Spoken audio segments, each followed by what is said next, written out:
Israeli फ़ज़ाई हमले में Iran के सिक्योरिटी चीफ अली लारिजानी की हलाकत ने एक ऐसे वक्त में इस्लामी जमहूरिया की क़यादत से एक इंतहाई तजुर्बाकार और बाअसर पॉलिसी साज को हटा दिया है, जब मुल्क शदीद बहरान से गुजर रहा है। लारिजानी फ़ौजी कमांडर नहीं थे, लेकिन ईरान की स्ट्रेटेजिक पॉलिसी साजी में वो मरकज़ी किरदार रखते थे। बतौर secretary supreme national security council, वो जंग, सफारतकारी और कौमी सलामती से मुताल्लिक अहम फैसलों के मरकज़ में थे। ख़ास तौर पर अमरीका और इसराइल के साथ ईरान की कशीदगी को संभालने में उनकी राय को निज़ाम के अंदर बहुत अहमियत हासिल थी।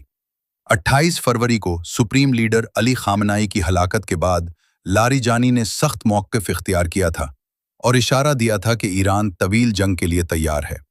रियासती मीडिया के मुताबिक उनकी हलाकत ऐसे वक्त में हुई है जब चंद हफ्तों के अंदर कई सीनियर ईरानी ओहदेदार और फौजी कमांडर मारे जा चुके हैं। इससे जाहिर होता है कि जंग के दौरान ईरान की क़यादत को कमज़ोर करने की मुनज़्ज़म कोशिश की जा रही है। अगरचे मग़रिब के ख़िलाफ़ उनका मौक़िफ़ सख्त था, लेकिन ईरान के अंदर उन्हें अक्सर एक अमली मिजाज रखने वाला सियासतदान समझा जाता था। वो नज़रियाती वफ़ादारी के साथ साथ तकनीकी और हिसाबी हिकमत अमली पर यकीन रखते थे और जज्बाती बयानात के बजाय मंसूबा बंदी को तरजीह देते थे। वो मग़रिबी ताकतों के साथ ताल्लुकात के बारे में शुकूक रखते थे, लेकिन इसके बावजूद अहम सिफारती कोशिशों में शामिल रहे, जिनमें चीन के साथ ईरान के तवील मुद्दती ताउन के मुआहिदे में बतौर नुमाइंदा किरदार अदा करना भी शामिल है। अपनी मौत के वक्त लारिजानी 3 बड़े बहरानों से निमट रहे थे। पहला बहरान जारी जंग था। उनका मौक़िफ़ था कि ईरान को तवील लड़ाई के लिए तैयार होना चाहिए और खित्ते भर में तनाज़े को वुसअत देनी चाहिए, हत्ता कि आबनाए हरमुज़ को बंद करने जैसे इक़दामात भी ज़ेर गौर लाए जा सकते हैं। दूसरा बहरान अंदरूनी बदअमनी की लहर थी, जो मुआशी मसाइल से शुरू होकर वसी मुज़ाहिरों में तब्दील हो गई थी, जिनमें हुकूमत के खात्मे का मुतालबा किया जा रहा था। इन मुज़ाहिरों को सख्ती से दबाया गया, जिसमें हज़ारों अफराद मारे गए।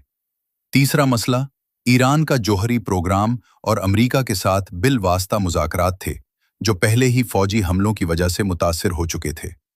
लारिजानी की मौत के बाद ये तमाम मसाइल अब एक नए और ताहाल नामालूम जानशीन के सुपुर्द होंगे, जो इंतहाई नाजुक सूरत हाल में जिम्मेदारी संभालेगा।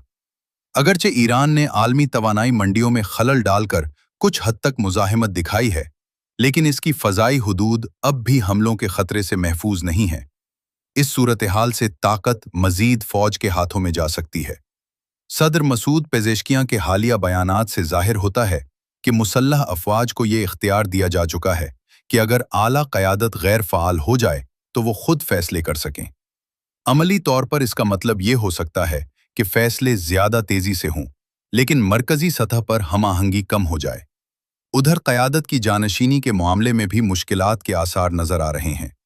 ईरान ने बाज़ अहम तकर्रुरियों के ऐलानात मुअख्खर कर दिए हैं और नए सुप्रीम लीडर मुज्तबा ख़ामेनेई समेत कुछ शख्सियात को मंजर आम से दूर रखा गया है। ये हिफाजती वजूहात की बिना पर है या अंदरूनी गैर यकीनी सूरत हाल की वजह से, ये वाज़ेह नहीं। मुख्तसर मुद्दत में इसका नतीजा ज़्यादा कशीदा सूरत हाल की सूरत में निकल सकता है, जिसमें जंग में सख्त फ़ौजी मौक़िफ़ और अंदरून मुल्क मज़ीद सख्त कार्रवाइयाँ शामिल हो सकती हैं।